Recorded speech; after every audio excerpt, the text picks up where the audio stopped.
স্মৃতি। স্মৃতি বয়স কত এখন? এখন 36 প্লাস। জি বলেন, যেখান থেকে বলার ইচ্ছা আছে। শুরুতে আমি বলতে চাই যে আমার ফ্যামিলি সম্পর্কে, আমার ফ্যামিলি খুবই দরিদ্র একটা ফ্যামিলি ছিল, যে ফ্যামিলিতে জাস্ট 3 বেলা না 2 বেলা ভাত খাওয়া হতো।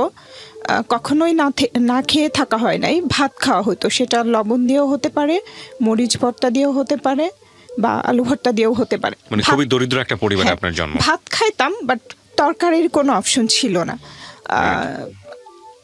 মাংস খেতাম আমরা হয়তো বা 2 ঈদে ছাড়া আমরা কখনো মাংস খেতাম না। এটা আপনার শৈশবের স্মৃতি? হ্যাঁ, শৈশবে।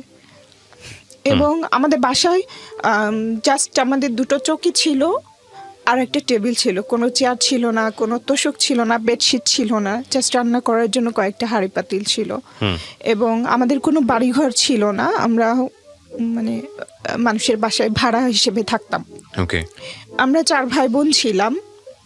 আমরা 2 বোন যখন থাকি তখনকার সময়টা আমাদের খুবই ভালো কেটেছে, যখন আমরা 2 বোন থাকি। মানে আপনি সবার বড়? হ্যাঁ, আমি সবার বড়, এবং আমার 2 বছর 2.5 বছরের মতো ছোট আমার ইমিডিয়েট বোন।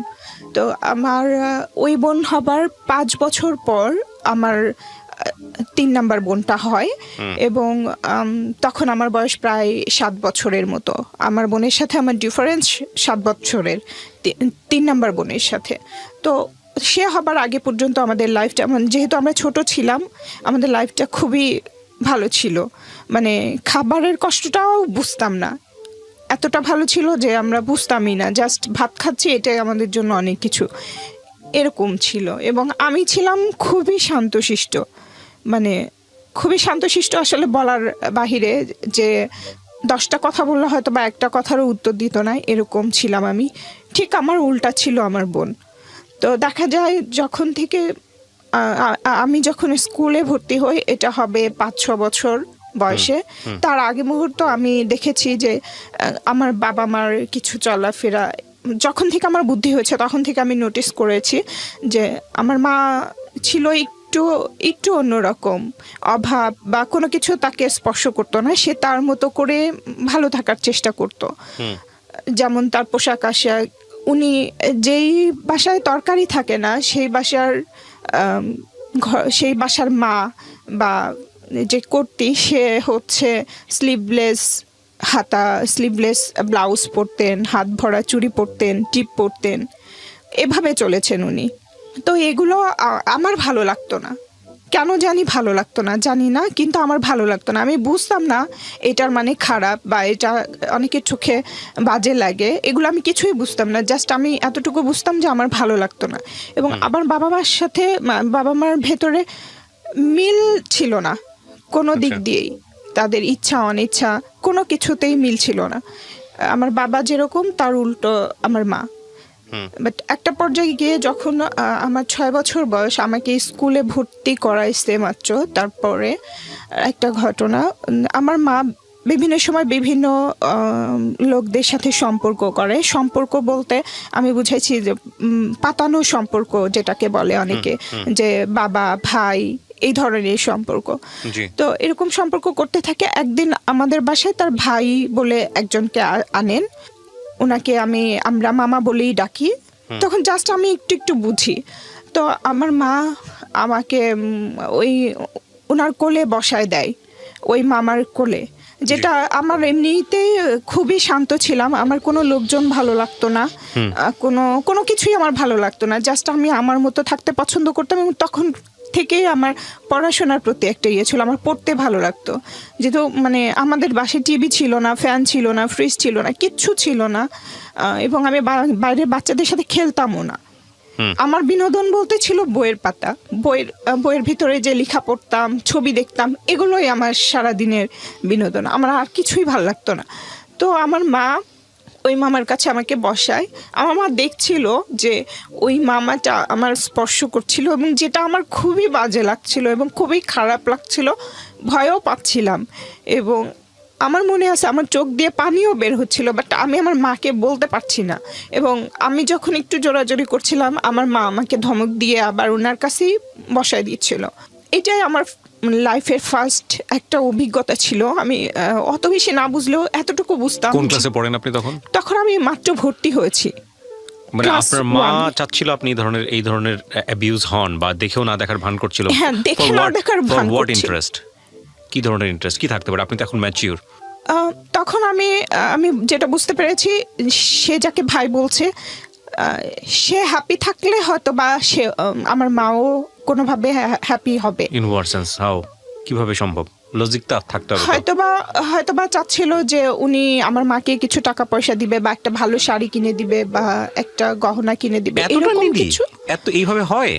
এরকমই মানে চাওয়া পাওয়া অনেক বেশি ছিল না যে লক্ষ লক্ষ টাকা হবে, বাড়ি হবে, গাড়ি হবে, এরকম না। জাস্ট এই চাওয়া পাওয়াগুলো ছিল। আর আমার মার একটা নেশা ছিল, উনি হলে গিয়ে সিনেমা দেখা অনেক পছন্দ করতো।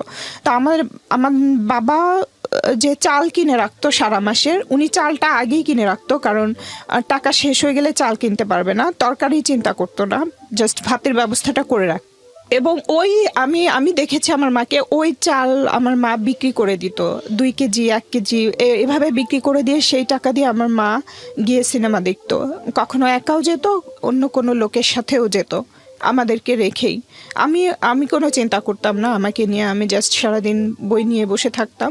বাট আমার যে ইমিডিয়েট ছোট বোনটা, ও খুব উচ্ছল, খুব চঞ্চল, খুব জেদি, এরকম একটা মেয়ে ছিল। ও কোনো কিছুরই কেয়ার করতো না, এগুলো বুঝতোও না আর কেয়ারও করতো না। তো যখন এই ঘটনাটা ঘটে আমার সাথে, তখন থেকে আসলে আমার অন্যরকম একটা ফিলিংস কাজ করে সব সময়। মানে এটা খুবই একটা বাজে কাজ। আমার মাথায় শুধু এটাই খেলে যে এটা তো স্বাভাবিক না।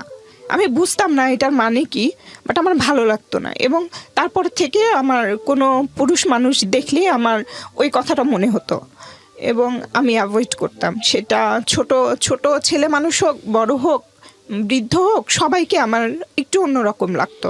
আচ্ছা। তো এই কারণে আমি আরও বেশি হয়ে গেলাম। আমি বাইরে গিয়ে খেলতামও না। তো যখন থেকে আমি যখন স্কুলে ভর্তি হই, আমার আব্বা চায় যে তারপরে থেকে, তখন তো প্রাইমারি স্কুল ছিল, খরচটা নাই বললেই চলতো আর কি, ওরকম কোনো খরচ ছিল না। বাট তারপরেও আব্বা বলতো যে লেখাপড়া করাবে না বা খরচ দিতে পারছে না, মানে খাতা কলম যে কেনার যে খরচটা। বাবা কি করতেন পেশায়? আমার বাবা সিকিউরিটি গার্ড ছিলেন, গভর্নমেন্ট। ওকে। তো তখন দেখা যায় যে আম্মা আবার কাজও করতো, মানে ওই যে তার সিনেমা দেখার যে বিষয়গুলো, এগুলোর জন্য আমাকে কাজ করতে হয়েছে। এবং ফ্যামিলিতেও অনেক সময় খরচ করেছে ওই টাকা থেকে। যেমন উনি বিড়ি বানাতেন, তারপরে ঠোঙা বানাতেন, এই ধরনের কাজগুলো। তারপর তোষকের ভেতরে যে নারিকেলের ছোবা, এগুলো হাতুড়ি দিয়ে পিটায় এগুলো করতো। তো তখন থেকে আমি আমার আম্মার সাথে যে খেলার সময়টা, আমার যেহেতু খেলতে ভালো লাগতো না এবং এত অভাব, তো তখন থেকে আমি ট্রাই করছি আমার মার সাথে এই কাজগুলো করার, এবং আমি পারতামও। কিছু টাকা হেল্প হইতো, যেটা দিয়ে আমাকে খাতা কিনে দিত আব্বা। সেই খাতাটা ছিল আগের নিউজ প্রিন্ট, একটু দিস্তা কিন্তু সেটা শুধুমাত্র ক্লাসে লেখার জন্য, বাট বাসায় যে অঙ্ক প্র্যাকটিস করতে হয় বা কিছু করতে হয়, ওই খাতাটা কিনে দিত না, আমাকে হিসাব করে খাতা ইউজ করতে হতো। আমি খাতায় আগে পেন্সিল দিয়ে লিখতাম, ওই কাগজে পেন্সিলের লেখা দেখা যেত না, কারণ ওটা অনেক বেশি ডার্ক ছিল। যেটা একটু কম দামি সেটা ডার্ক থাকতো। হ্যাঁ, ওটা আমি পেন্সিল দিয়ে লিখতাম, ওটা শেষ হয়ে গেলে আবার ওটার উপরে কলম দিয়ে লিখতাম। তারপরে আমার অভিযোগ ছিল না, আমার শুধু কথা ছিল আমাকে একটু পড়াশোনা করতে দাও। তো তারা দিত। শুরুর দিকে এই নষ্ট চিন্তাগুলো আমার বাবার মধ্যে ছিল না, জাস্ট উনি কজ দেখাতেন, অভাবী ছেলে মেয়েদের পড়াশোনা করে লাভ কি, এরকম একটা কজ দেখাইতেন। কিন্তু আমার যে ছোট ছোট ইচ্ছাগুলো পূরণ হতো তার, সেই কারণে উনি চাইতো যে কিছু হলেও বাধা দিত না। তো তখন থেকে আমি আমার সাথে কাজ করতে থাকি, এভাবেই যাচ্ছিল। আমার ছোট বোন, আমি স্কুলে যেতাম, এর মাঝখানে আমার এই বোনটা হয়ে গেছে। এবং ওই একটা আঙ্কেল আছে, উনি প্রায় আমাদের বাসায় আসতেন এবং খুবই ভালো সম্পর্ক ছিল, মানে সত্যি সত্যি আমাদেরকে মেয়ের মতোই স্নেহ করতেন। আমার ভাই এবং ওনাকে সবাই দেখলে, চেহারাও এক ছিল, চেহারা অনেক মিল ছিল, তো সবাই ভাবতো ওনারা 2 ভাই। সেই হিসাবে সত্যিই ভাবতো সত্যি উনি আমার চাচা।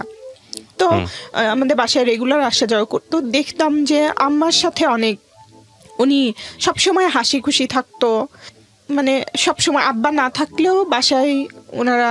আর আমাদের একটা রুমই ছিল, রুমের বাইরে বারান্দায় আমি সারাক্ষণ পড়াশোনা করতাম, ওনারা রুমের ভেতরে গল্প করতো। তো তখন তো আসলে বুঝতাম না, অনেক পরে বুঝেছি যে এসবের মানে আসলে কি। তো এরপরে আমার ছোট বোন হয়, ছোট বোন হবার পরে আমার ওই বোনটাকে উনি খুবই আদর করে, ওই আঙ্কেলটা। বুঝতাম না, মানে অনেক বেশি, যেটা কোনো চাচা কোনো তার ভাইয়ের মেয়েকে করে না বা এরকম কিছু। তো একদিন আমার মাকে আমি দেখছি ওনারা কথা বলতেছিল, আমার আম্মা বলতেছিল যে এটা তো আপনারই কোনো খোঁজ খবর রাখেন না, কোনো খরচ দেন না, এরকম করলে কেমন হয়, এই ধরনের কথা বলছিল। তখন উনি রাগ হয়ে গেছিল এবং বলছিল যে এই ধরনের কথা এগুলো যদি বলতে থাকে আমার মা, তাহলে আর আমাদের বাসায় আসবে না বা আমার মার সাথে কোনো রাখবে না, যোগাযোগ রাখবে না। তখন আমার মা আর কিছু বলে না, আবার তারা স্বাভাবিকই থাকে, আসা যাওয়া কথাবার্তা সব কিছুই হয়। তো তখন আমি বুঝতাম না এই কথাগুলোর মানে কি ছিল। পরে আমি যখন বড় হয়ে আস্তে আস্তে আমি বুঝতে শিখি। তো আমার ছোট বোন আমি যখন ক্লাস 4-এ পড়ি, 4 থেকে 5-এ উঠেছি আর কি, আমাদের কোনো বাড়ি ছিল না ওই সময়। আমার বাবা তার অফিস থেকে এক্সট্রা কোনো একটা টাকা পেয়েছিল, তখন মাত্র 4,000 টাকা শতাংশের 2 শতক জায়গা আমার বাবা কিনেছিল। কিনে ওখানে আমরা বেড়া দিয়ে একটা ঘর করা ছিল, বেড়া দিয়ে ওই ঘরে আমরা থাকতাম, কারেন্ট ছিল না। তো ওখানেই থাকতাম, ওই চাচার বাসার পাশাপাশি আর কি, একই জায়গায় ছিল বাসাটা।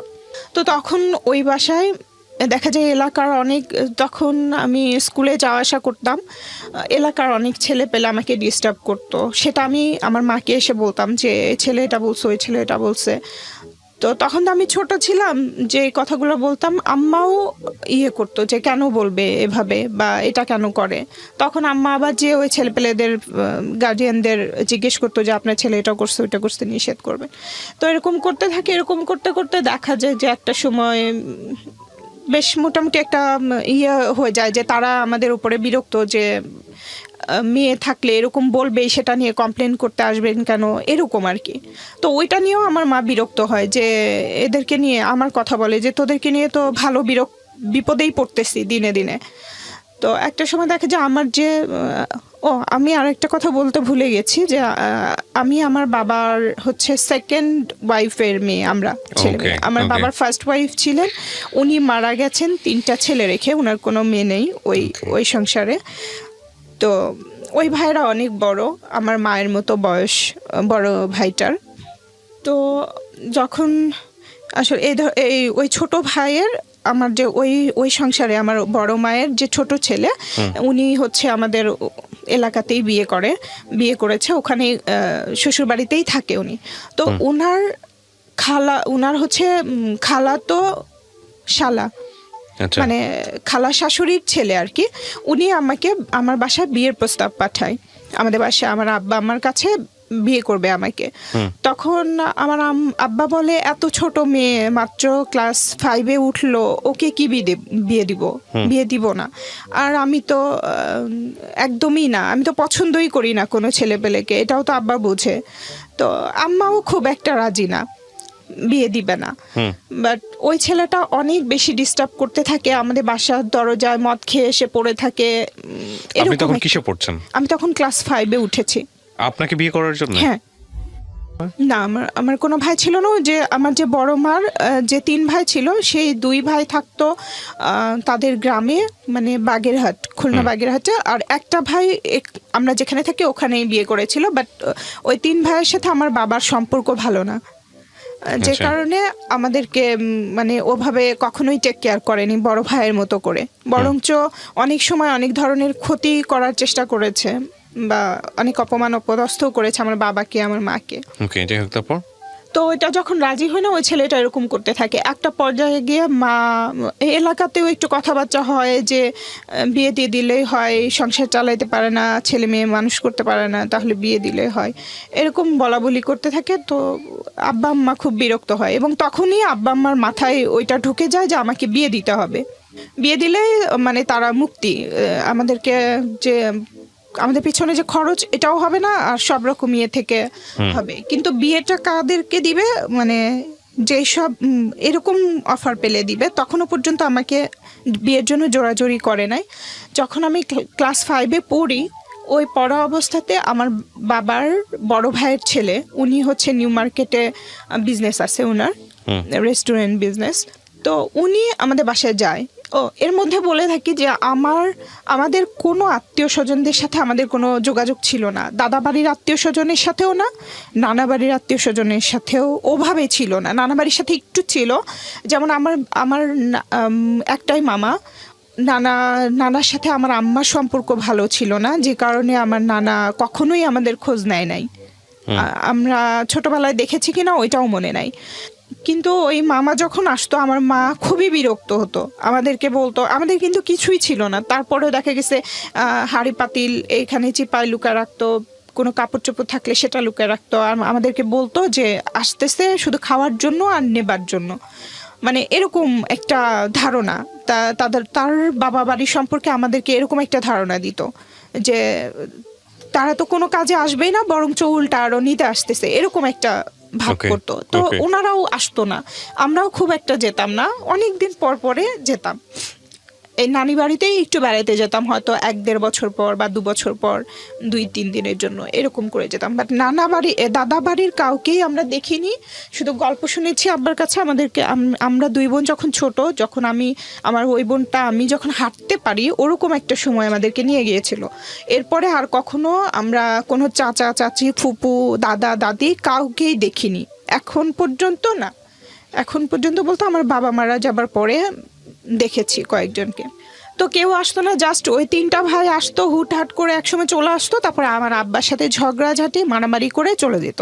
তাদের একটা অভিযোগ ছিল, আমাদেরকে মানুষ করো নাই, লেখাপড়া শিখাও নাই, চাকরি দাও নাই, এটা করো না, এটা করো না, এই ধরনের অভিযোগ।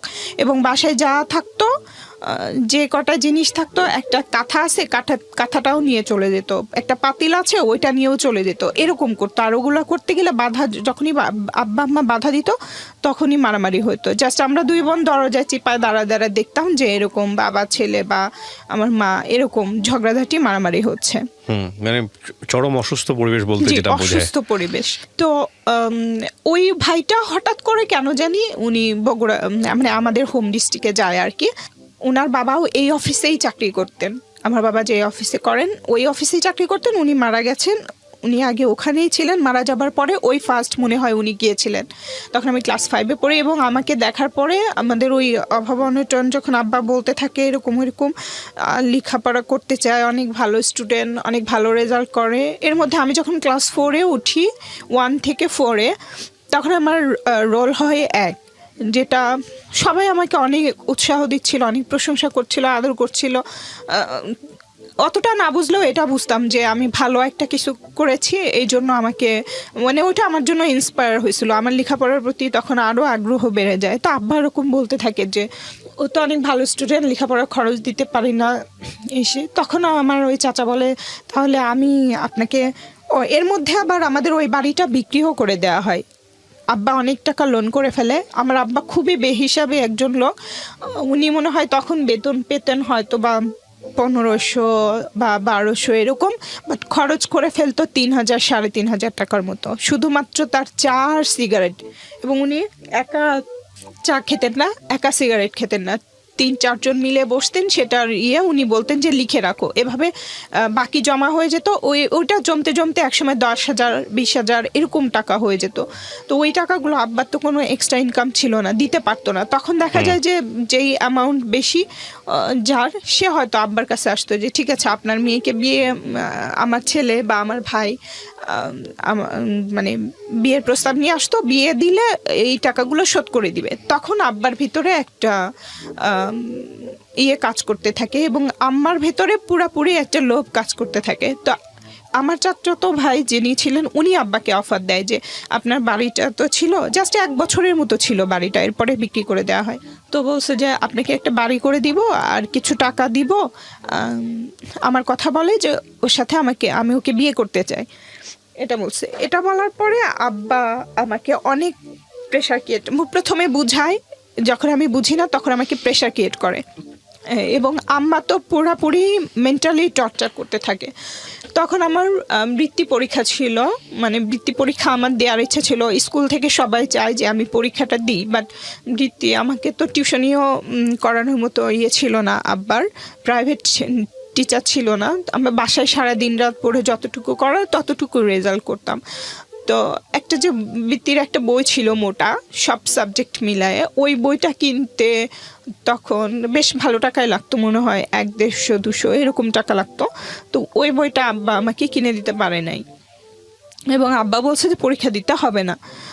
তো তারপরে আমি ওই বইটা কেনার অভাবে আমি আসলে আর পরীক্ষা দিতে পারি না, এবং পরীক্ষার একটা মনে হয় খরচও ছিল, ওটা আব্বা দিতে পারে নাই। তারপরে ওই স্কুল চেয়েছিল কনসিডার করতে, কিন্তু পরে আর আসলে পরীক্ষাটা দেওয়া হয় নাই।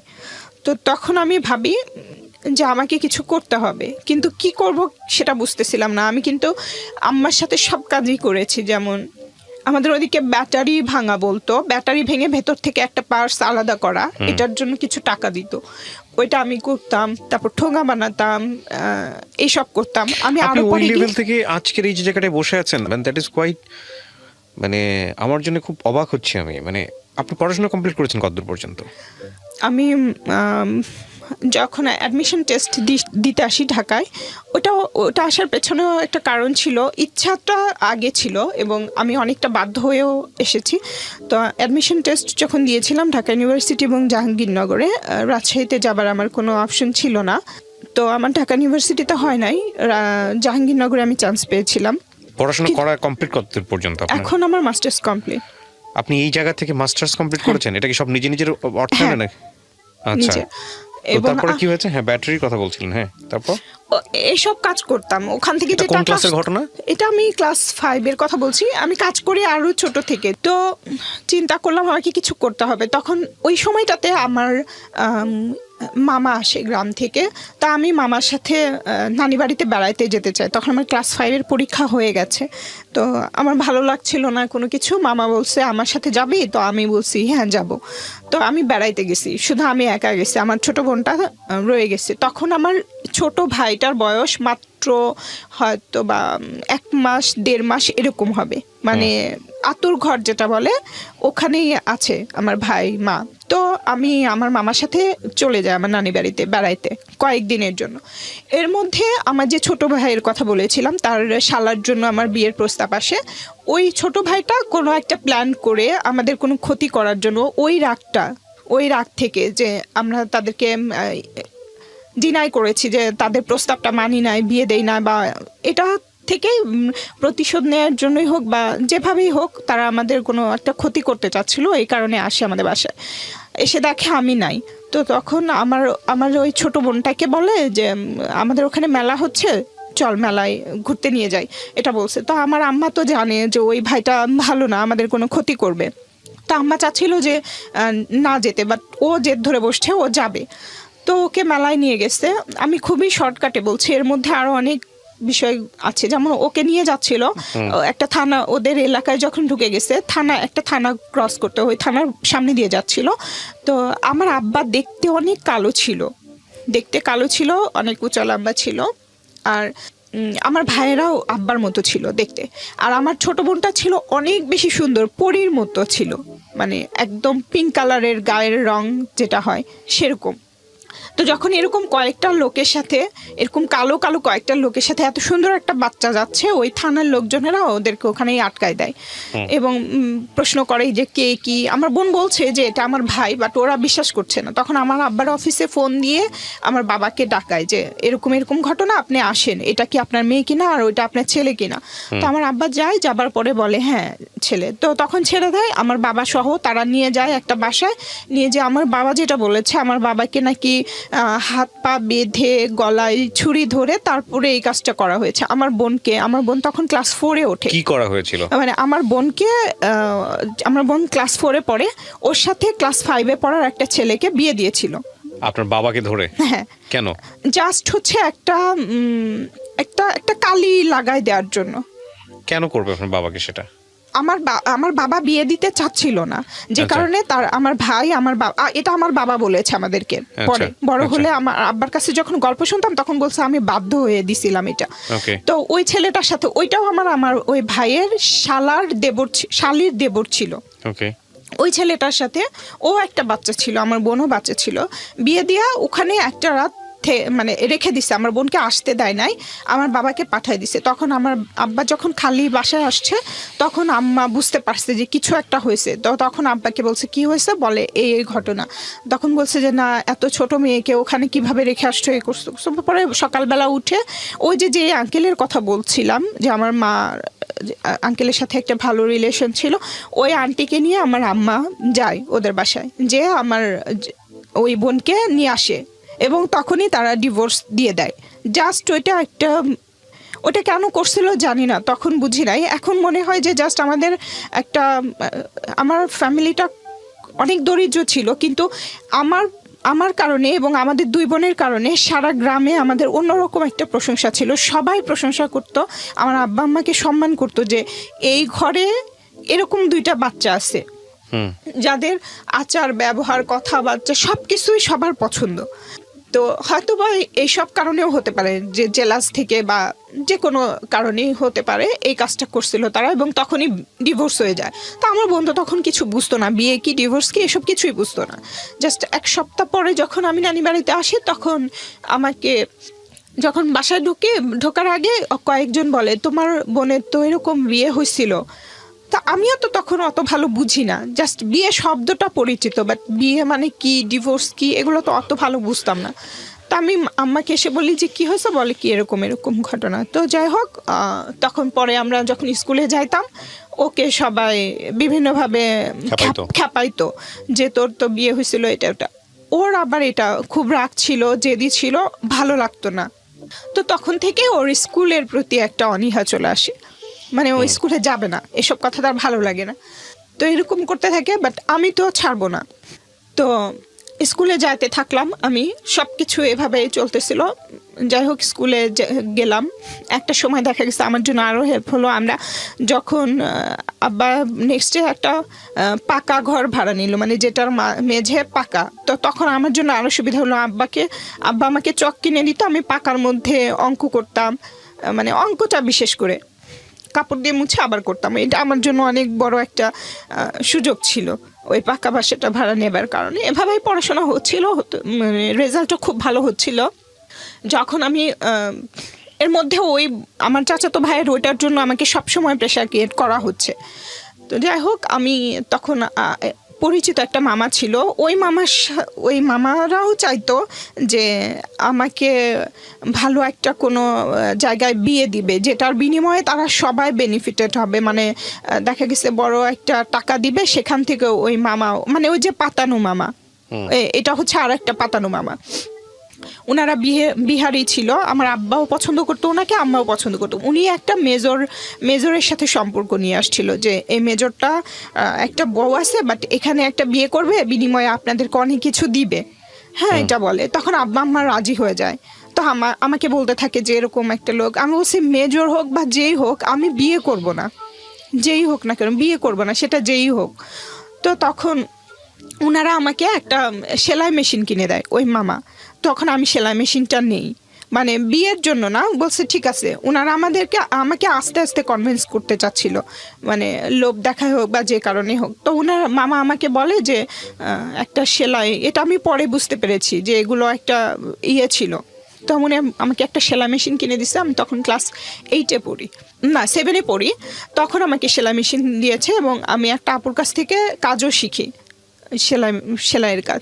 তারপর থেকে আমি সেলাই কাজ করতে থাকি। আর আসলে যেমন অর্ডারে যে মশারি, এইসব নেট ব্যাগ, এগুলো সেলাই করতে থাকি। তারপরে আশেপাশের মহিলাদের ব্লাউজ, পেটিকোট, এইসব এভাবে করেই চলতেছিল। আর এর মাঝখানে আব্বা হচ্ছে করতো, আব্বার অফিস থেকে যেই লোকেরা ফিল্ডে যেত, আমাদের ওখানকার অফিসে ফিল্ডে যেত, তারা সবাই জানতো, ঢাকা অফিসে সবাই জানতো যে সুলাইমানের 2টা মেয়ে আছে, মানে সবাই প্রশংসার ইয়েতেই দেখতো। তো যখনই যেত খবর দিত যে তোমার, মানে আমার বাবাকে বলতো যে তোমার মেয়ে দুটোকে নিয়ে আসবা। দেখা করতে যেতাম, ভালো কোনো কাপড় ছিল না আমাদের, ভালো কাপড় বলতে স্কুল ড্রেসটা হচ্ছে আমার সবচেয়ে ভালো ড্রেস ছিল, ওটা পরে যেতাম। তখন আব্বা তাদের কাছ থেকে সিম্প্যাথি নেবার চেষ্টা করতো, বলতো যে তোমার মেয়েরা তো লেখাপড়ায় অনেক ভালো শুনেছি, তো কি অবস্থা, বলে কি না স্যার পড়াইতে পারি না, পড়াশোনা বন্ধ করে দিব, এটা সেটা অনেক ধরনের কথা বলতো। তখন ওনারা আব্বাকে কিছু টাকা দিয়ে যেত। এটা খুব আপনি বুঝতেন যে বাবা ইচ্ছা করে এটা করতেছে, বা হ্যাঁ, নিরুপায় ইচ্ছা হয়ে করেই করতেছে, বা নিরুপায় হয়ে করতেছে। হ্যাঁ, ইচ্ছা করেই করতেছে। তো ওই টাকাগুলো আব্বা নিত, বাট ওই টাকাগুলো আমার পিছনে খরচ করতো না। দেখা গেছে 500 টাকা 1000 টাকা আমার বই কেনার জন্য দিত বা একটা ড্রেস কেনার জন্য দিত, কিন্তু আব্বা আমাকে দিত না। মানে এভাবে মানুষের কাছ থেকে আমাকে দেখায় টাকা নিয়ে এনে উনি খরচ করতো, যেটা আমার ভালো লাগতো না। আর আমি তো কাজ করে দিতামই, আমার যতটুকু আমি কাজ করতাম, জাস্ট আমার খাতা কলম ছাড়া আমার স্কুলে কোনো বেতন ছিল না, এবং কোনো দিনই আমি প্রাইভেট কি জানি সেটা বুঝতাম না। তো যখন আমি ক্লাস 7-এ পড়ি, একদিন আফসোস করতেছিলাম যে প্রাইভেট কি, মানুষ কিভাবে প্রাইভেট পড়ে, কিভাবে পড়ায়। তো আমার ছোট বোন বলছে তুই প্রাইভেট পড়তে চাস, তুই শুধু একবার বল। আমি বলছি হ্যাঁ চাই।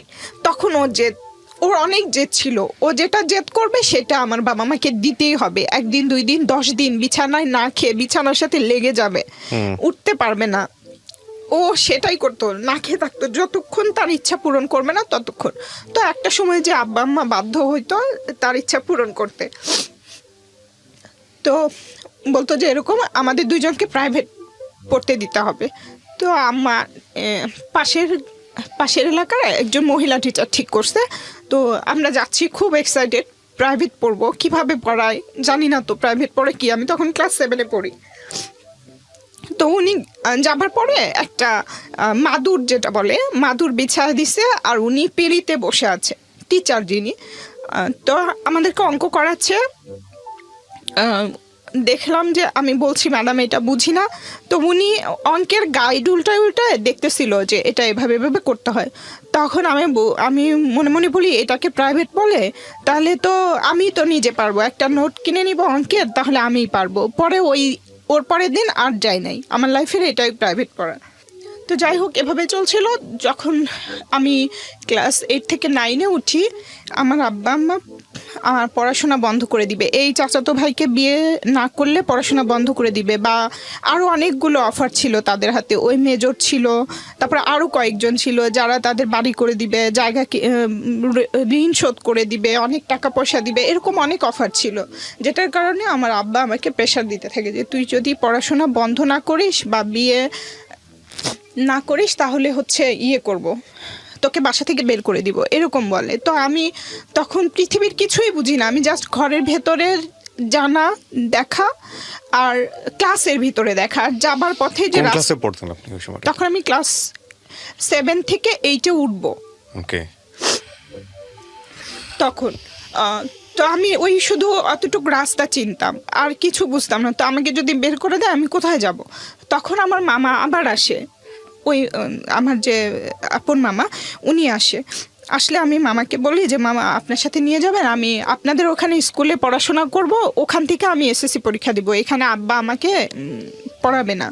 তো এরকম করে আমি মামাকে রাজি করাই। উনিও অনেক ছিল, মানে আমাদের পিছনে যে 1 টাকা খরচ করবে ওই মন মানসিকতা ছিল না, কিন্তু আমি অনেক কান্না করতেছিলাম যে আমাকে এইটুক সুযোগ দেন। আর ওনার কোনো ছেলে মেয়েও ছিল না, তারপরে উনি হেল্প করতে চাচ্ছিল না। কিন্তু আমি একটা সময় অনেক কান্নাকাটি করে অনেক বুঝাই যে আমি ওখানে আপনাদেরকে কিছুই ডিস্টার্ব করব না, খাওয়া দাওয়া নিয়ে আমার কোনো কমপ্লেন থাকবে না, কিছু থাকবে না, জাস্ট আমাকে একটু স্কুলে যাওয়া আসা করতে দিবেন, এসএসসি পরীক্ষা দিতে দিবেন। তা আমি তখন 7-এ পড়ি, এসএসসি কিভাবে দিব? তখন আমি চিন্তা করলাম যে আমাকে কিছু করতে হবে, মানে ড্রপ করতে হবে, আমার কি বলে স্কিপ করতে হবে, আমার ক্লাস 8-এ পড়া যাবে না, আমাকে তখনই 9-এ পড়তে হবে, তাহলে আমি 1 বছর আগায় যাব। তখন আমি এখান থেকে যখন ক্লাস 7-এ পরীক্ষা দিই তখন আমি নানি বাড়িতে চলে যাই, যে আমি 8-এর ক্লাসটা না করে আমি ওখানে গিয়ে ক্লাস 9-এ ভর্তি হই। ওকে।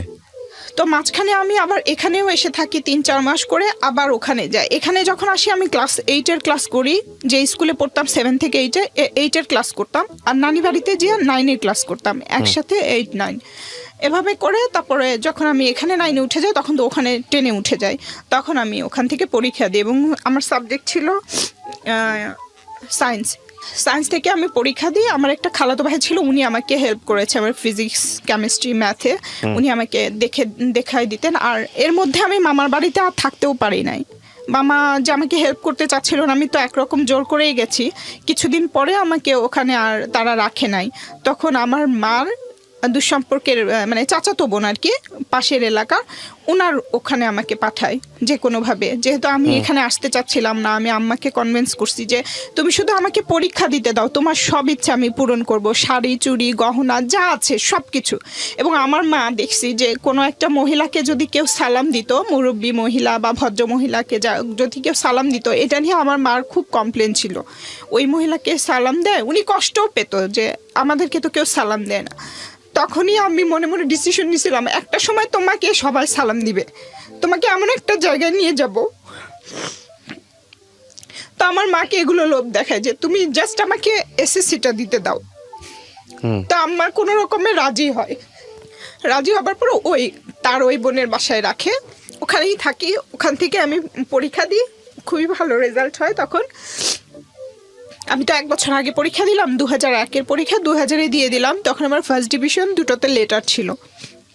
তো এখন তো আর ওখানে থাকতে পারবো না, তারপরে আবার চলে আসি রেজাল্টের পরে, আমাদের বাড়িতে চলে আসি। আসার পরে সবাই আব্বাকে অনেক বাহবা দিচ্ছিল, অনেক প্রশংসা করছিল, তোমার মেয়েকে ডাক্তার বানাও, এটা বানাও, ওটা বানাও, অনেকে বলতেছিল। আমারও ইচ্ছা ছিল, বাট সামর্থ্য তো আমাদের ছিল না। তা আমার ইচ্ছে ছিল কোনো রকমে জাস্ট পড়াশোনাটা কন্টিনিউ করা। তো আমি আর্টসে ভর্তি হতে চাচ্ছিলাম, তখন আব্বা আমাকে ভর্তি করাইতে নিয়ে গেছে। যে স্কুলে আমি পড়তাম ওই স্কুলেই কলেজ আছে, স্কুল অ্যান্ড কলেজ।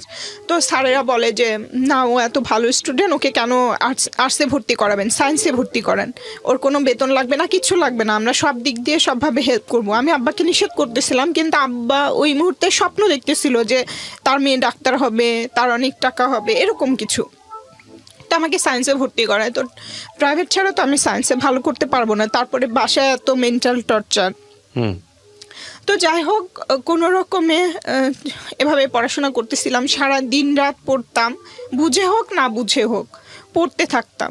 আর আমার পড়া দেখে আম্মা বিরক্ত হয়ে যায়। তো দেখা গেছে আমি পড়তেছি, পিছন থেকে এসে চুলের মুঠি ধরে করতো যে এখনো পড়িস, এত পড়িস, বিরক্ত হয়ে যাচ্ছি, এরকম করতো। মানে উনি বিরক্ত হতো, আমি বিরক্ত হতাম না। আর আমি রাত জাগতে পারতাম না ছোটবেলা থেকেই। আমার বোন বসে বসে পাহারা দিত যে যত যাই হোক তোকে পড়াশোনা করতে হবে, তোর ইচ্ছা তোর পূরণ করা লাগবে। মানে সব কিছু থেকেও আমাকে প্রোটেক্ট করতো, আব্বা আম্মার সব কিছু থেকে, বাইরের সব কিছু থেকে। এবং ও রাত জেগে বসে থাকতো, আমি পড়তাম যেন আমি ঘুমাই না, যে ও রাত জেগে বসে থাকতো। তো যাই হোক, এভাবেই চলছিল। যখন ফার্স্ট ইয়ারে পড়ি, যখন আমি এসএসসির রেজাল্ট হয়, তখন আমার আব্বার কলিগের ভাইয়ের ছেলের সাথে একটা প্রস্তাব আসে বিয়ের। তো আমি রাজি না, আম্মাকে আবার ওই লোভ দেখাতে থাকি যে আমাকে শুধু সুযোগ দাও, আমি ইন্টার পাস করলে তোমাকে এটা ওটা করে দিব, সব করে দিব। আর আব্বা আম্মা বলতো কি, ওইটা তাদের ঋণ শোধ করা। বলে কি, জন্ম দিছি, আমরা যেভাবে বলবো সেভাবে কাজ করবি, তাহলে আমাদের জন্মের ঋণ শোধ হবে, যাকে বলবো তাকে বিয়ে করবি, তাহলে জন্মের ঋণ শোধ হবে। আমি বলছি যে হ্যাঁ করব, কিন্তু আমাকে ইন্টার পাসটা করতে দাও। তো এরকম করতে থাকে, আম্মাকে বলি, মানে সময় নেই। তারপরে আমার ওই সময়টাতে ওই বলে যে জাস্ট দেখতে আসবে, বিয়ে দিব না। তো তো আসে, দেখতে আসলে দেখি যে আমাকে কোনোভাবে রাজি করায় দেখানোর জন্য। ওইটা আমার লাইফের ফার্স্ট মানে ফর্মালি কোনো একটা ছেলে দেখতে আসে। তো দেখতে গেলে দেখি যে আমাকে বিয়ে দিয়ে দিচ্ছে, মানে এটা বুঝি যে এখানে ওখানে সিগনেচার করতে বলতেছে, তার মানে বিয়ে হয়ে যাচ্ছে। আমার আগে আমার ছোট বোন বুঝে গেছে, বলে কি এই ছেলে দেখতে এত কালো, তুই এত সুন্দর, ওই ছেলের সাথে বিয়ে দিব না। তখন ও তো চিৎকার চেঁচামেচি শুরু করে যে আমার বোনকে বিয়ে দিব না, বিয়ে দিব না। এরকম করতে করতে দেখা যায় যে ওই গার্ডিয়ানদের মধ্যে কোনো একটা বিষয় নিয়ে ঝামেলা হয়ে যায়, জানি না কি বিষয়, মেবি এটা কাবিনের টাকা নাকি দেনমোহরের টাকা, এইটা নিয়ে একটা ঝামেলা তৈরি হয়। তখন হয়ে যাবার পরে তারাই বলে যে হ্যাঁ বিয়ে দিব না। আমার আব্বা বলে, আমার আব্বার পক্ষ থেকে আরও কিছু কলিগরা, কাকারা যারা আছে ওনারা বলে। তো বিয়েটা ভেঙে যাওয়ার পরে ওই ছেলে ঠিক 1 বছর পরে আমি যখন কলেজে পড়ি তখন আবার আসা শুরু করে। মানে আমি স্কুলে যাচ্ছি, স্কুলের রাস্তার মাঝখানে দৌড় দিয়ে এসে আমার পা ধরে বসে থাকে। মানে আমাকে বিয়ে না করা পর্যন্ত সে পা ছাড়বে না, রাজি না হওয়া পর্যন্ত। তখন আমি তো অনেক ভয় পেয়ে যাই, প্লাস কান্নাকাটি। ওখানে কি করব, রাস্তার ভিতরে মানুষজন হা করে তাকায় থেকে দেখে, এরকম একটা অবস্থা। তো এরকম রেগুলার করতে থাকে। ওটা আমি আম্মাকে বলে দিই যে এরকম করে। তখন আম্মা আমাকে আবার টর্চার শুরু করে যে তোর হচ্ছে, আমার আম্মা সবসময় আমাকে অভিশাপ দিত। যখনই বিয়ের প্রস্তাব করতাম, অ্যাকসেপ্ট করতাম না, তখনই বলতো যে তোর দেখিস তোর 7টা বিয়ে হবে। বাজে কথা বলতো। হ্যাঁ, খুবই বাজে অভিশাপ দিত আর কি সব সময়। কিন্তু আমি কিছু মনে করতাম না, তাও তো আমাকে সুযোগ দেয়া হচ্ছে, এটার জন্য আমি কিছু মনে করতাম না। তো আম্মা এটা করতে করে, আমি রাজি হই না। মাঝখানে একটা ঘটনা ঘটে যায়, সেটা হচ্ছে আমার আম্মার যেসব বাসায় আমরা ভাড়া থাকতাম, আম্মা কেন জানি ওই বাড়িওয়ালার ছেলেদেরকে টার্গেট করতো আমাদের জন্য, যে একটা প্রেমের রিলেশন হয়ে যাক বা বিয়ে পর্যন্ত যাক, সেটা এরকম চাইতো আম্মা। হয়তো ওনার ধারণা ছিল বাড়িওয়ালার ছেলে হলে ওনাকে সারা জীবন ওনাদের বাসায় থাকতে দিবে, এরকম একটা কিছু, জানি না, অযৌক্তিক এবং অবাস্তব কিছু আশা করতো আর কি। তো মাঝখানে আমরা যে বাসায় ভাড়া থাকতাম, ওইটার বাথরুম টয়লেটটা ছিল অনেক দূরে, বাসার বাহিরে। তো আমি কখনোই রাতে, আমার যত কষ্টই হোক, আমি রাতে বাথরুমে যেতাম না, কারণ আমার আম্মাকে ডাকলে উনি আমাদের সাথে যাইতো না। মানে উনি তার ঘুম নষ্ট করে আমাদের সাথে যেতে পারবে না ওখানে। তো অত দূরে তো একা একটা মেয়ের পক্ষে যাওয়া সম্ভব না। তো আমি যেতাম না বাথরুমে। কিন্তু আমার ওই বোন তো কাউকে ভয়ও করতো না, কিচ্ছু কেয়ারও করতো না, কিচ্ছু করতো না, ওর যা ইচ্ছা হতো তাই করতো। তো তখন ওই বিয়েতে আব্বা আমাকে অনেক প্রেশার করে যে বিয়ে দেওয়ার জন্য। একটা সময় দেখা যায় আবার সে আগের মতো করে বাসা থেকে বের করে দিবে। তো তখন আমি কোথায় যাব? আমি তো কাউকে চিনি না, কোনো আত্মীয় স্বজন নাই, ফোন ছিল না যে মামা যখন আসবে তখন তার সাথে যোগাযোগ হবে, তাছাড়া তো যোগাযোগের কোনো বই ছিল না। তাহলে আমি কি করব? তো তখন আমি বাধ্য হই বিয়ে করতে, যে ঠিক আছে আমি বিয়ে করব। তখন আমি ফার্স্ট ইয়ারে পড়ি, আমাকে 1 বছর সুযোগ দিবে, আমি এখানে থেকে আমার ইন্টার পরীক্ষা শেষ করে তারপরে আমি ওই ছেলের সাথে যাব বা সংসার করব, এরকম একটা শর্ত ছিল। আব্বা আম্মাকে বলি যে এটা যদি হয় তাহলে আমি বিয়ে করব। তো বলে আচ্ছা ঠিক আছে, এবং বিয়ে দেওয়া হয়। বিয়ে দেওয়ার পরে ওই ছেলে একটাই ছেলে ছিল, এবং আম্মাকে কিছু লোভ দেখাইছিল মেবি, পরে যেটা জানতে পারি যে ওই ছেলের অনেক সম্পদ, সে একাই, একটা শুধু বোন আছে, সব কিছু তার হবে, সেখান থেকে আমাদেরকে অনেক কিছু দিবে, এরকম কিছু আর কি।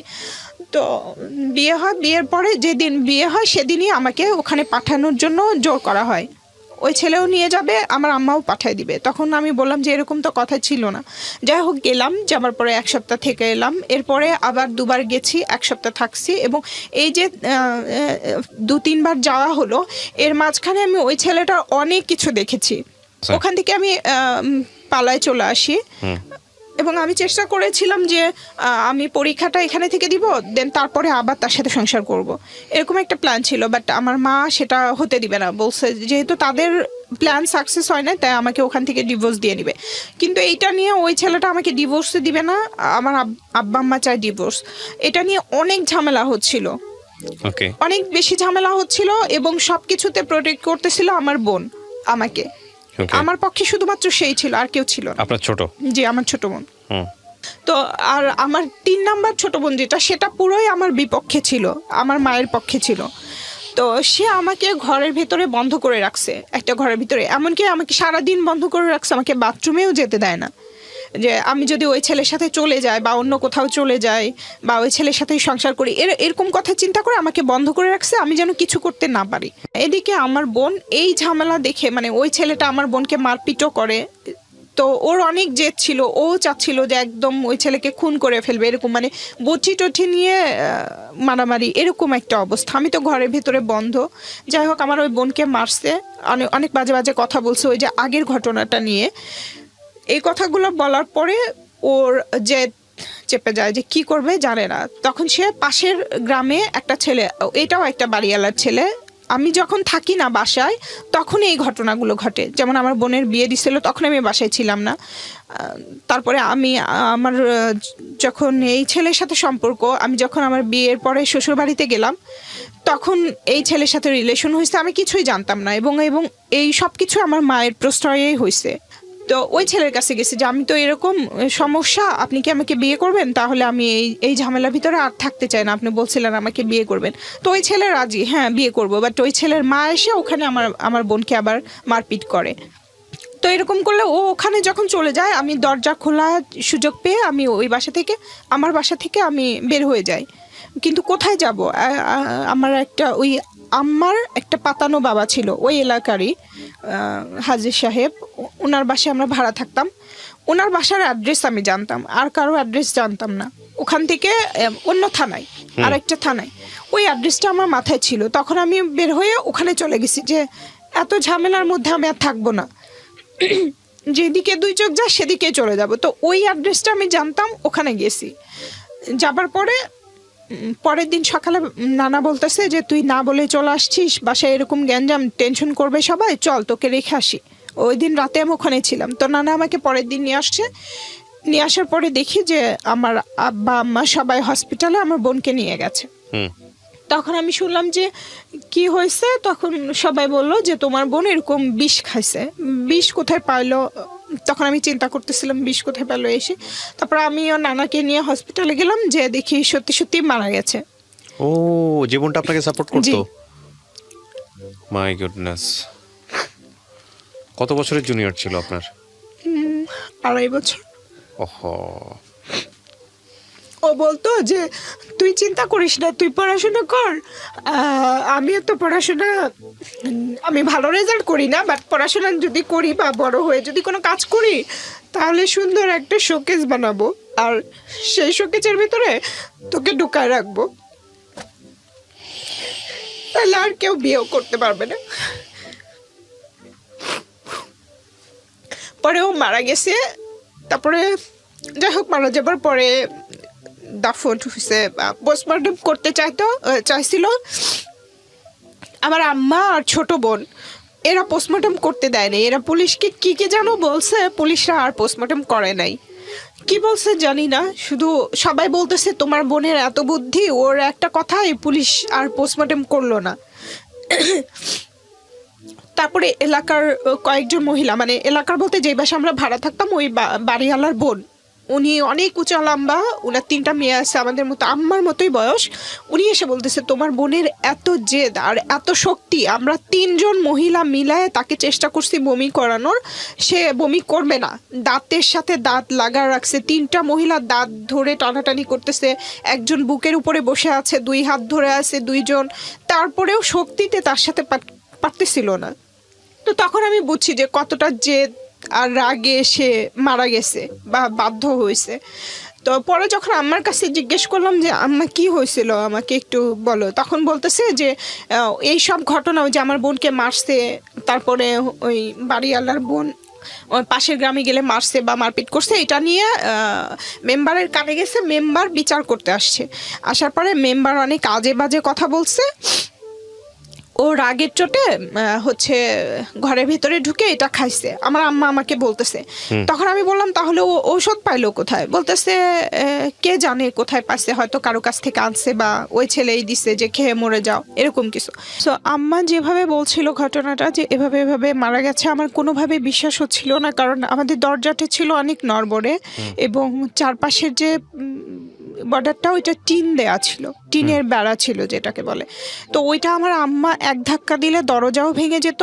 আমার বোনকেও আমার বোন নাকি বলছে যে এভাবে আমাকে বাজে কথা বলতেছে, আমি বিষ খেলাম আম্মা, আমি বিষ খেলাম, আমি মরে গেলাম, এরকম বলছিল। তো তখনও নাকি আম্মা বলছে আমি অনেক ধাক্কি করছি, দরজা খোলে নাই, ভাঙতে পারি নাই। ওই মেম্বার সাহেবকেও বলছে, সেও ভেঙে দেয় নাই। সে আরও অনেক আজে বাজে কথা বলে গেছে, এটার জন্য সে রাগ করে বিষ খেয়ে ফেলছে। আমি বলছি বিষ কোথায় পাইলো? বলে কি জানি না কোথায় পাইছে, ও হয়তো বাইরে গেছিলো, ওখান থেকে কোথাও থেকে কিনে নিয়ে আসছে, এরকম বলতেছিল।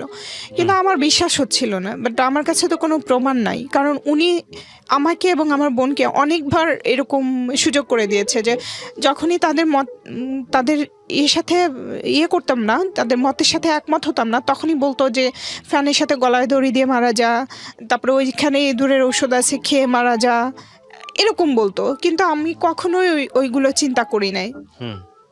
আমার ওই বোন অনেক জেদি ছিল, ঠিক আছে, বাট এরকম একটা কাজ করবে ওটা আমার বিশ্বাস হচ্ছিল না।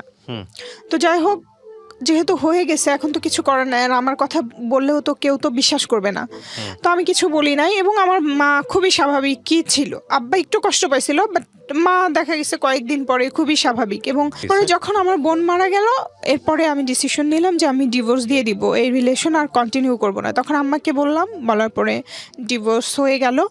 ডিভোর্স হওয়ার পরে যেই বাসাতে আমার বোন মারা গেল, ওই বাসার বাড়িওয়ালার ছেলে। ডিভোর্স বলতে আপনার ডিভোর্স হলো? হ্যাঁ, আমার ডিভোর্স হয়ে গেল। এটা আপনার বিয়ে হয়েছিল কত বছর বয়সে? ঠিক 13 মাস পরে ডিভোর্স হলো। না, বিয়ে হয়েছিল কত বছর বয়সে আপনার? তখন আমার 16 বছর, সামথিং 17 বছর বয়স। 13 মাস পরে আপনার ডিভোর্স হয়ে গেল? হ্যাঁ, 13 মাস পরে আমার ডিভোর্স হয়ে গেল। তখন আপনি কিসে পড়তেন? তখন আমি ইন্টার সেকেন্ড ইয়ারে পড়ি। ওকে, ডিভোর্সের পর আপনি কি পড়াশোনা কন্টিনিউ করলেন? হ্যাঁ, পড়াশোনা ডিভোর্সের পরে আমি পড়াশোনা কন্টিনিউ করলাম। বলতে আমার বোন যখন মারা গেল, তখন আমার মাথায় একটু প্রবলেম হচ্ছিল, মেন্টালি সমস্যা হচ্ছিল, আমি কোনো কিছু মনে রাখতে পারতেছিলাম না, আমি সবসময় অসুস্থ ফিল করতেছিলাম, একটু অন্যরকম, মানে পাগল কেমন হয় জানি না। হ্যাঁ, তো আমার কোনো কিছুই কাজ করতেছিল না, পড়াশোনা না, কোনো কিছুই না। তো আমি তো সায়েন্সে ছিলাম, পরীক্ষা দিলাম, আমার ফিজিক্সের রেজাল্ট খারাপ আসলো। তখন ওই বাড়িওয়ালা আন্টিরা আমাকে অনেক সাহস দিল যে তুমি আবার একবার পরীক্ষা দাও, ঠিক হয়ে যাবে। আমি আবার পরীক্ষা দিলাম, আবার আমার রেজাল্ট খারাপ হলো। মানে আমি কোনোভাবে করতে পারছিলাম না নিজেকে। তো যাই হোক, এর মধ্যে কি হলো, আমি ডিসিশন নিলাম যে না, এভাবে করলে তো হবে না, আমাকে পড়াশোনা করতে হবে, কিছু একটা করতে হবে, নিজের পায়ে দাঁড়াতে হবে। তো আমি বললাম যে ঠিক আছে, আমি নেক্সট টাইম আমি কমার্সে ভর্তি হব, আবার নতুন করে স্টার্ট করব। মাঝখানে তো আমি সেলাইয়ের কাজ করেই যাচ্ছি। আমি কমার্সে ভর্তি হলাম, 2 বছর আমার পড়াশোনা চললো। এই 2 বছরের ভেতরে ওই বাড়িওয়ালার যে ছেলে, উনি আমাকে বিয়ের প্রস্তাব দিল। আচ্ছা, মানে আমরা ওই বাসায় আসি প্রায় 4 বছর হবে, কিন্তু যেদিন আমার বোনের জানাজা সেদিন উনি আমাকে দেখেছে, এর আগে দেখে নাই। মানে আমি যে বাসা থেকে বের হতাম না বা কিছু স্কুলে যাওয়ার সময় ওভাবে দেখতো না, উনিও কাজ করতো, কাজে চলে যেত, আমাদের কখনোই দেখা হয়নি। ওই দিনই ফার্স্ট দেখেছে, দেখার পরে ডিসিশন নিয়েছে বিয়ে করলে আমাকেই করবে। তো তার ফ্যামিলিও আমাকে অনেক পছন্দ করতো, বাট আমার বাবা যেসব কথাবার্তা আমার সাথে বলতো বা যখন ঝগড়াঝাটি করতো, যে অ্যাটিটিউডগুলো করতো, এগুলো তার মার সামনে একবার পড়ে গেছিল। এবং খুবই জঘন্য ভাষা, বলা যাবে না, বললেও হয়তো বা আপনারা রাখবেন না, ওটা আমি আর বলতে চাচ্ছি না। এটা দেখার পরে ওই আন্টি আমার উপরে খুব মানে উনি খুব হয়ে যায় আর কি, যে মেয়েটা এত ভালো, আমার ছেলেও ভালো, আমার ছেলে পছন্দ করছে ঠিকই ছিল, কিন্তু যেই বাবা যেই মেয়ের সাথে এভাবে কথা বললো, ওই মেয়েকে আমার ছেলের বউ কিভাবে বানাবো, মানে উনি মেন্টালি আবার এটা নিয়ে টেনশন করতে লাগলো, প্লাস অসুস্থই হয়ে গেল। একদিন আমাকে ডেকে বললো যে মা, তোমাকে আমি অনেক পছন্দ করি, এরকম আমার ছেলে বলে দিচ্ছে তুমি ছাড়া কাউকেই বিয়ে করবে না, পৃথিবীর কাউকেই বিয়ে করবে না, তুমি যেভাবে হোক এটা করবা না, এটা আমার রিকোয়েস্ট, মানে ওনার রিকোয়েস্ট। তো আমি তো চাই আমি কাউকে বিয়ে করব না, আগেও চাইনি, আর এই ডিভোর্সের পরে তো আরও ডিসিশন নিয়ে ফেলছে আমি কখনোই বিয়ে করব না। তো আমি বলছি হ্যাঁ আন্টি, আপনার টেনশন করতে হবে না। বাট ছেলে এতই পাগল ছিল যে এটার টেনশনে তার মাও স্ট্রোক করে মারা গেছে, মানে ওই ছেলের মাও মারা গেল এর মধ্যে। এবং ওই ছেলের বড় ভাই বা আরো যারা ছিল রাগে আমাদের সাথে অনেক দুর্ব্যবহার করতে চাইলো, মানে এমন আমাদেরকে পাড়ার থেকে বের করে দিবে, আমাদের কারণে এত কিছু হচ্ছে, তার ভাই পাগল হয়ে যাচ্ছে, এরকম একটা অবস্থা। তো আমার আম্মাকে বললাম আমাদের এই বাসা ছাড়তে হবে, মানে যখন প্রস্তাব দিয়েছে তখন থেকে আম্মাকে প্রেশার দিলাম। তো একটা সময় আমরা ওই বাসা ছেড়েও দিলাম, দেবার পরে আমি আমার ইন্টারকম করলাম, কিন্তু ওই ছেলেকে আর ওই ছেলেকে আর বাসায় আসা বাদ দেওয়া যায় না। ওই ছেলে বাসায় আসতে লাগলো, আমার খোঁজ খবর নিতে লাগলো। তারপরে আম্মা চাচ্ছিল কি ওই ছেলে আসবে আমাদের বাসায়, তারপরে সবাই একটা কথা বলবে, গ্রামের লোকজন একটা একটা সিন ক্রিয়েট তৈরি হবে, ধরে সবাই মিলে ছেলে মেয়ের বিয়ে দিয়ে দিবে, তখন আমি বেঁচে গেলাম। মানে আম্মার কথা হচ্ছে যেভাবে হোক বিয়ে হলেই হলো। তো দেখা গেছে আমি পড়তেছি, ওই ছেলে পিছনে এসে দাঁড়ায় থাকতো, দেখতো, বাট আমি জানতামই না যে আমার পিছনে কেউ দাঁড়ায় আছে। মানে এত ভালোবাসতো যে মাথার উপরে ফ্যান নাই, গরম, আমার কোনো দিকে কোনো ফিলিংস, আমি শুধু পড়ছি আর পড়ছি। এটা দেখে উনি অনেক অবাক যে এত গরমের মধ্যে গা দিয়ে ঘাম বের হয়ে যাচ্ছে, সে কিছু টের পায় না। সেই ছেলে সাথে সাথে যে একটা ফ্যান কিনে নিয়ে এসে আমার বাসায় দিয়ে গেছে যে তোমার পড়তে কষ্ট হয় গরমে, এই ফ্যানটা তুমি ইউজ করো। মানে আমার আম্মাকে দিছে আসলে, বেসিক্যালি ওনাকেই দিয়েছে যে ওর জন্য আনছি। তো যাই হোক এরকম করতো, মানে এত ভালোবাসতো। তো আব্বা এই সুযোগটা নিত ওনার কাছ থেকে সবসময়, সময় অসময় নেই, টাকা পয়সা নিত, এই করতো বলতো। মানে একটা বিষয় যেটা বুঝতে পারছি গল্প শুনে যে আসলে অভাবে স্বভাব নষ্ট বলতে যেটা বোঝায়। হ্যাঁ, আর একটা কথা আছে, এটার বোধহয় একটা ইংরেজি আছে, নেসেসিটি নোজ নো ল, প্রয়োজন কোনো আইন মানে না। তো ওই জায়গাটা থেকে আসলে বিষয়টা এরকম, ওয়ান যেটা আপনাদের এথিকের জায়গা থেকে অনেক বাদবে, বাট আপনারা রিয়েল লাইফটা একটু চিন্তা করে দেখেন, দিস ইজ আ ভেরি মানে ন্যাচারাল ইস্যুজ, এবং এটা চোখে পড়বে আপনার, এবং হয়তো নিজের সাথেও মিল পাবেন অথবা আশেপাশে কাউকে জানবেন যে এরকম। ঠিক আছে, হ্যাঁ বলেন। তো ওই ছেলেটা আব্বাকে বলছিল কিভাবে আমাদের সম্পর্ক আগাবে, ও তো কোনোভাবেই রাজি হচ্ছে না।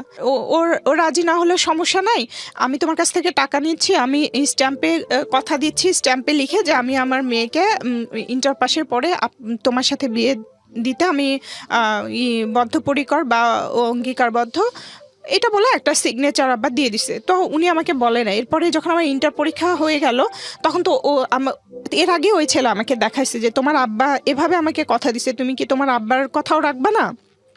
কিন্তু ওই ছেলেটা লেখাপড়া জানতো না, কিন্তু মানুষ হিসেবে একদম ওয়ান ক্লাসের ছিল, মন মানসিকতা মানে সব দিক দিয়েই একটা ভালো মানুষ যা হয়।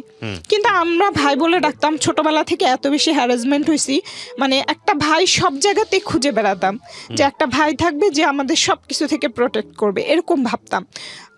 বিয়ে শাদীর কথা কখনো চিন্তা করতাম না। আর এর মধ্যে যখন তার মা এই কথাটা বলেছে, তখন তো আরও করবো না। আমি বলছি যে না আমি রাজি না, তখন আমাকে ওটা দেখাইছে ওই স্ট্যাম্পটা। তখন আমি বলছি আপনার ইচ্ছা, আমি স্ট্যাম্পটা কিসের ছিল? স্ট্যাম্পটা ওই যে আমার আব্বা তার কাছে অঙ্গীকার করলো যে এইচএসসি পরীক্ষার পরে তার সাথে বিয়ে দেওয়া হবে। স্ট্যাম্প করার দরকারটা কি ছিল? মানে ওই ছেলেটা বিশ্বাস করতেছিল না। আচ্ছা, এই স্ট্যাম্পটা কিসের বিনিময়ে, কেন স্ট্যাম্পটা করলে কি লাভটা কি? ভাবছে যে ওইটা সবাইকে দেখালে, মানে আচ্ছা দেখালে হয়তো এক ধরনের ইমপ্যাক্ট তৈরি করা যাবে, আসলে কেউ যদি বিয়ে না করে বা কিছু সামথিং চিন্তা লাইক করেছিল। তো তখন আমার মাথায় ঢুকলো যে ইন্টার পাস করার সাথে সাথে আমাকে এই বাসা ছাড়তে হবে, না হলে এই ছেলের সাথে তো আমাকে, এটা যখন মুরব্বিদের দেখাবে তখন তো আমাকে প্রেশার ক্রিয়েট করবে বিয়ের জন্য। তো আমাকে যেতে হবে। কোথায় যাব? আমি তো কাউকে চিনি না, কোনো ফোন নাম্বার জানি না, কোথায় যাব? তখন আমি আব্বার কাছ থেকে আমার ওই চাচাতো ভাই, যেই ভাইয়ের কথা বললাম, ওই চাচাতো ভাইয়ের ফোন নাম্বার নিয়েছি, নিয়ে ফোন দিলাম যে ভাইয়া এরকম এরকম আমি অ্যাডমিশন টেস্ট দিতে ঢাকা আসতে চাই, আপনি কি আমাকে একটু হেল্প করতে পারবেন কিনা? তো তখন উনি এক বাক্যে রাজি হয়ে গেল যে হ্যাঁ ঠিক আছে, হেল্প করতে পারবো। পরে আসলাম, ঢাকায় আসলাম, বলছে যে তুমি শুধু ভাড়ার টাকাটা ম্যানেজ করে চলে আসো, এরপরে আমি দেখব, এটা বলছে। তো আমি আসলাম ঢাকায়। আসার পরে উনি হচ্ছে ওনার ফ্রেন্ডের ফ্যামিলি যে বাসায় থাকে, মানে অ্যাকচুয়ালি ওই ফ্ল্যাটে 3টা ফ্যামিলি থাকে, তার ফ্রেন্ড, তার ভাই বোন, ভাইয়ের ওয়াইফ, মানে অনেক লোকজন। ওখানে আমাকে রাখলো, ওদের বাসায় ফ্লোরিং করতাম, ওদের রুমের একটা ফ্যামিলি একটা রুমে ছিল, ওই ফ্যামিলির ভিতরে আমি আবার ফ্লোরিং করতাম। করে আমি ইউসিসিতে 2 মাসের মতো ক্লাস করলাম। তারপরে আমি অ্যাডমিশন টেস্ট দিলাম। এর মাঝখানে আব্বা আমাকে আমার অফিসে অ্যাপ্লিকেশন করাইছে, মানে চাকরির জন্য। তো আমি চাকরি করব না, আমি বলছি আমি এখন চাকরি করব না, হচ্ছে আমি পড়াশোনা শেষ করে তখন, এবার আবার বলতেছি যে আমি অনার্স কমপ্লিট করে তোমাদের সব ইচ্ছা পূরণ করবো, মানে এভাবে করে আমি এই পর্যন্ত আসতেছি। কিন্তু আব্বা রাজি না, যে একটা সরকারি চাকরি ছোট বড় যাই হোক যদি হয়ে যায় তাহলে আমার ফুল ফ্যামিলি বেঁচে যাবে আর কি, এরকম। তো আব্বা জোর করেই একরকম আমাকে অ্যাপ্লিকেশনটা করালো। তা আমি ওই ঠিক যখন আমি অ্যাডমিশন টেস্টটা দিলাম, এর পরপরই মানে জাস্ট কয়েকদিনের ডিফারেন্স, 3-4 দিন এর মধ্যে আমি এই অফিসে পরীক্ষা দিলাম। তো পরীক্ষা দেওয়ার পরে আমি এই অফিসে টিকে গেলাম, আমাকে ভাইভাতে ডাকা হলো। তো যখন ভাইভাতে ডাকা হলো তখন আমার ওই সময় যখন ভাইভাতে ডাকা হলো তখন আমার জাহাঙ্গীরনগরে ভর্তির ডেট ছিল, যে ওখানে আমাকে ভর্তি হতে হবে। ওই ভাইটাই টাকা পয়সা দিচ্ছে, তো উনি হচ্ছে ভর্তি করাই দিবে। তো আব্বাকে বললাম, আব্বা ভর্তি হতে দিবে না, বলছে ওখানে ভর্তি হলে তো তুমি চাকরি করতে পারবে না, আর চাকরি করলে তো তুমি ওখানে যা পড়াশোনা করতে পারবে না, জাহাঙ্গীরনগর তো অনেক দূরে, মানে কোনোভাবেই না। তখন আমাকে অনেকভাবে চেষ্টা করলো ফ্যামিলি বাঁচাতে হবে, মানে অনেক রকম। তখন আমিও চিন্তা করলাম যে তাহলে তো কি হবে, তাহলে আমার চাকরিটাই করতে হবে, আমার ইউনিভার্সিটি ছেড়ে দিতে হবে, আমার সারা জীবনের স্বপ্ন যেটা ছিল। তো পরে আমি চাকরিতে জয়েন করলাম 2006 সালে ডিসেম্বর মাসে। এটা তত্ত্বাবধায়ক সরকারের সময় ছিল, যে কারণে আমাদের কোনো ঘুষ বা কিছু দিতে হয়নি, লিগ্যাল ওয়েতে আসা হয়েছে। ঘুষ দিলে হয়তো আমার চাকরিটাও হতো না, যেই চাকরিটা আমি এখনও কন্টিনিউ করছি এটার কথা বলছি। তো যাই হোক, আমি নর্মালি হচ্ছে আমার অনার্স ভর্তি হয়ে গেলাম সোশিয়োলজিতে ইডেন কলেজে। ওখান থেকে আমি চাকরি এবং এটা কন্টিনিউ করছি। এর মাঝখানে আমি কখনোই কোনো ছেলে পেলেকে নিয়ে কোনো স্বপ্ন দেখা, কোনো রিলেশনে জড়ানো কোনো কিছুই না আমার মাথায়। আমি ছোটোবেলা থেকে ভাবতাম আমি কলেজে উঠে প্রেম করব, এটা করব, ওইটা করব। তারপর ভাবলাম আমি অনার্স উঠে করবো, যে আমাকে ইন্টার ভালো করে পাশ করতে হবে, কোনো দিকে মনোযোগ দেওয়া যাবে না। এরপর আমি ভাবলাম অনার্সে এসে আমি পড়াশোনা, চাকরি, আমি কোনো দিকে মনোযোগ দেবার সুযোগ নেই। আমার প্রথমত ইচ্ছাই ছিল আর বিয়ে না করা, আর আমি আসলে ওই সুযোগটাও পাইনি। তো যাই হোক, আমি দুটোই কন্টিনিউ করলাম। অনার্সে আমার রেজাল্ট ভালো ছিল, মাস্টার্স করলাম। ঠিক মাস্টার্স করার আগে এর মাঝখানে আর কিছু ঘটনা ঘটে গেছে। সেটা হচ্ছে আমার বাবা 30-35 বছরের মতো চাকরি করেছে, কিছুই করতে পারে নাই, বরঞ্চ উল্টা অনেক টাকা লোন করেছে আর কি। উনি 2,60,000 টাকার মতো পেনশন পেয়েছে, ওখান থেকে দেখা গেছে 1 লাখ টাকা লোন, 1 লাখ টাকা আমার মা নিয়ে নিয়েছে, আর 50,000 টাকা তার আছে, এরকম আর কি। সে সব কিছু আর কি পেনশনের রিটায়ার্ডের পরেও কিছু করতে পারলো না। তো আমি যখন জয়েন করেছি তখন আমার মা বাবাকে যে কথা দিয়েছিলাম যে তোমাদের সব ইচ্ছা আমি পূরণ করব, শুধু বিনিময়ে আমাকে একটু পড়াশোনা করতে দাও, তো ওইটাই তারা বারবার মনে করাই দিচ্ছিল। আমাদের ঋণ শোধ করবি না, আমাকে জায়গা কিনে দিবি না, বাড়ি করে দিবি না, এরকম সারাক্ষণ আমার মাথা খেয়ে ফেলছিল। তো জাস্ট চাকরিতে জয়েন করে তো মানুষ সব কিছু করতে পারে না। তো যাই হোক, আমার মাকে বললাম যে ঠিক আছে, ওই গ্রামে 2 শতক জায়গা দেখো, আমি টাকা পয়সা জোগাড় করতেছি। তো জয়েন করার পর থেকে আমি টাকা পয়সা জোগাড় করতেছিলাম জায়গা কেনার জন্য। এর মাঝখানে আমি ফ্যামিলিকে এখানে নিয়ে আসি। আমার ছোটো বোনটা ইন্টার পাস করে ফেলে।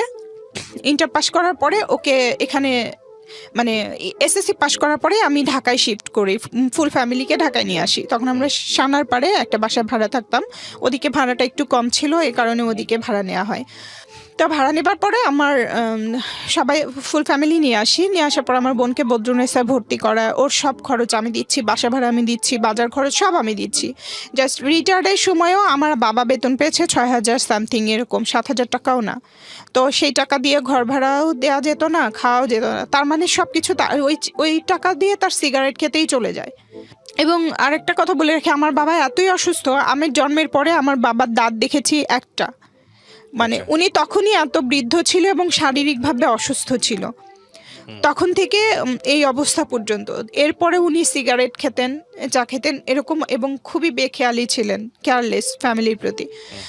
তো তখন আমাকেই সবকিছু চালাতে হচ্ছে। তখন কি আপনার মাস্টার্স কমপ্লিট হয়ে গেছে? না, তখন আমি অনার্স সেকেন্ড ইয়ারে পড়ি। সেকেন্ড ইয়ারে পড়ি। আচ্ছা, আমি আপনার গল্পটা যেটা যতটুকু শুনলাম একেবারে শুরু থেকে শেষ পর্যন্ত, এটা আমি খুব ভালো করে বুঝতে পারছি যে আপনাকে যদি আমি লাইন বাই লাইন বলতে দিতাম তাহলে গল্প কিছু জায়গায় মানুষের কাছে খুব অবিশ্বাস্য মনে হতো। কিছু জায়গায় গল্পটা মনে হতো যে আপনি কারোর সাথে শত্রুতামি করে বলতে এসছেন। কিছু জায়গায় মনে হতো যে এটা একটা ভয়ঙ্কর রকমের আনরিয়েলিস্টিক একটা গল্প। এবং সব কিছু যেভাবে প্রচার করা যায় সেই জায়গাটি থেকে আমরা কেটে ছেটে আজকে যে জায়গাটা এনেছি সেখানে যদি একটা মোটা দাগে একটা সমীকরণ দাঁড় করাই, তাহলে আমি গল্পটাকে বলতে পারি এটা একটা অতি দরিদ্র পরিবারে জন্ম হওয়া একটা শিশু বা একটা মেয়ের তার নিজের বেড়ে ওঠার মনস্তাত্ত্বিক, শারীরিক এবং সব কিছু মিলিয়ে পারিপার্শ্বিক, সামাজিক, পারিবারিক যুদ্ধ। ডেফিনেটলি আপনি ওইরকম একটা পরিবার থেকে এসে যদি আপনি ইডেন কলেজের মতো জায়গাতে সোশিওলজিতে মাস্টার্স আমি কমপ্লিট করে পরে থাকেন, ঢাকা ইউনিভার্সিটি থেকে মাস্টার্স করেছি। পরে আপনি যদি ঢাকা ইউনিভার্সিটি থেকে মাস্টার্স করে থাকেন, তাহলে আমি মনে করি যে আপনি হিমালয়ের চূড়ায় বেশ কয়েকবার উঠেছেন। এটা হচ্ছে আমার জায়গা থেকে এবং বলা। এটাই আমার মা এবং বোন, মা বোন আর ভাই এখন সহ্য করতে পারছেন আমার মা। দ্যাটস ফাইন, ওটা ফ্যামিলি ডিলেমাতে না যাই আমরা। অনেক কিছু আছে যেগুলো হয়তো আপনার বললে এটা ফ্যামিলিগতভাবে এরা যত কিছু এটা কেন বলছি স্যার, আমি এখানে একটু বলতে চাই, যখন আমি আমার এই গভর্নমেন্ট কোয়ার্টারটা পাই, এর মধ্যে কিন্তু আমার বোনের চাকরি হয়ে গেছে এখানে।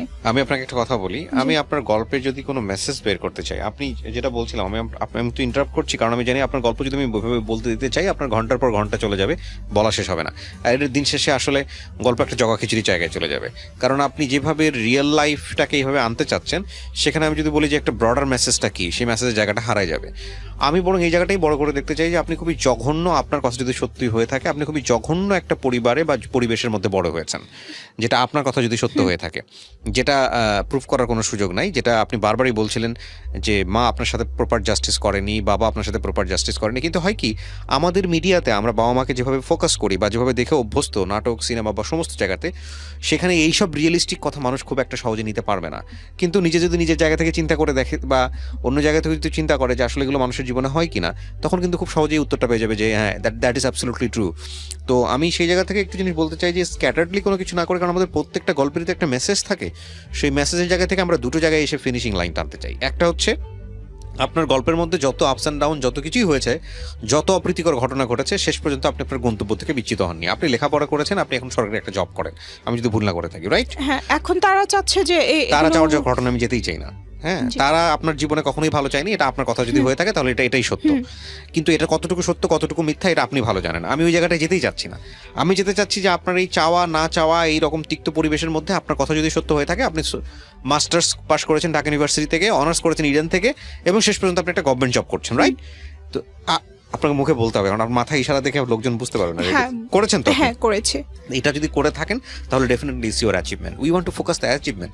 আপনি যে ধরনের পরিবারের কথা বলছেন, সে ধরনের পরিবার একটা মেয়ে বড় হলে তাদের দ্বারা খুব বেশি দূর আগাতে পারে না। সুইসাইডের মতো ঘটনা ঘটে, যেটা আপনার বোনের ক্ষেত্রে ঘটেছে। তো আপনার বাবা বেঁচে নাই, এটাও আমি জানি। তো সবকিছু মিলিয়ে what ever the situation is that, আপনি কিছু না কিছু অ্যাচিভ করেছেন। আপনি আজকে এখানে এসে বলতে পারেন, অনেক মেয়ে সেটা বলতে পারে না, এবং আমরা চাইলেও সবকিছু পোর্ট্রে করতে পারি না, ডেফিনেটলি পারি না। তো আমি যদি আপনাকে জাস্ট একটা প্রশ্ন করেই গল্পটা শেষ করবো, কারণ আমরা অনেক লম্বা সময় নিয়েছি। আপনি গল্পটা রেডিওতে কেন বললেন, জীবন গল্পে কেন বললেন, বলেন? যে বাবা মাকেও এতটা বিশ্বাস করা ঠিক না আমি যতটা করেছি, কারণ শেষ সময়ে এসে, এই শেষ সময়ে লাস্ট করোনার ভেতরে 2020 সালে তারা আমার সাথে যা করেছে, সেটা পৃথিবীর কোনো মা বাবাই করতে পারে না। এটা আপনি মনে করেন যে বাবা মাকে এতটা বিশ্বাস করা উচিত না? হ্যাঁ, এতটা বিশ্বাস করা উচিত না, এবং বাবা মাকেও এতটা বিশ্বাস করা উচিত না আমার মতে। এবং আপনার জায়গাটা ঠিক আছে, আপনি আপনার মতো করে বলেছেন, কিন্তু এটা হয়তো সিচুয়েশনাল কেস। সিচুয়েশনাল বলতে আমি যেটা বোঝাচ্ছি, প্রিয় দর্শক এবং শ্রোতা, উনি যেটা বলেছে সেটা ব্রডার মেসেজে নেওয়া সম্ভব নয়, তবে এটা সিচুয়েশনাল বলতে আমি যেটা বোঝাচ্ছি যে এটা কারো কারো জীবনে চরম সত্য, কারো কারো জীবনে এটা অবিশ্বাস্য। কিন্তু বাবা মায়ের যেই চরিত্রায়ন আমাদের সমাজে বা আমাদের ধর্মীয় জায়গাতে, সেখানে এটা কোনোভাবেই আমরা নিতে পারবো না যে বাবা মাকে আমরা বিশ্বাস করতে পারবো না, ডেফিনেটলি নট। এবং কারো কারো জন্য শকিং হবে। তবে এটা ঠিক যে আমরা যদি, যেহেতু আপনার এই অনুষ্ঠানটা সব শ্রেণীর মানুষ শুনবে, সেজন্যই আমার ইন জেনারেল কথাটা বলা।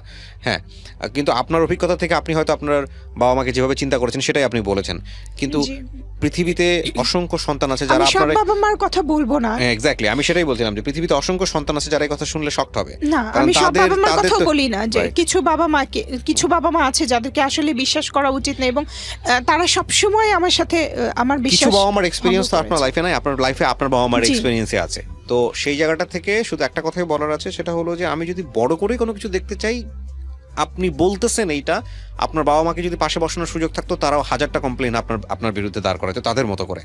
তো আমরা ওই জাস্টিফিকেশনে যাব না, আমরা শুধু একটা জিনিসই বলতে চাই, আপনি যা অবস্থার মধ্যেই ছিলেন, মানসিকভাবে শারীরিকভাবে যে ধরনের টর্চার হয়েছেন, অনেক কিছু আমি আনতে পারিনি রেডিওতে, বাট আপনি অ্যাচিভ করেছেন।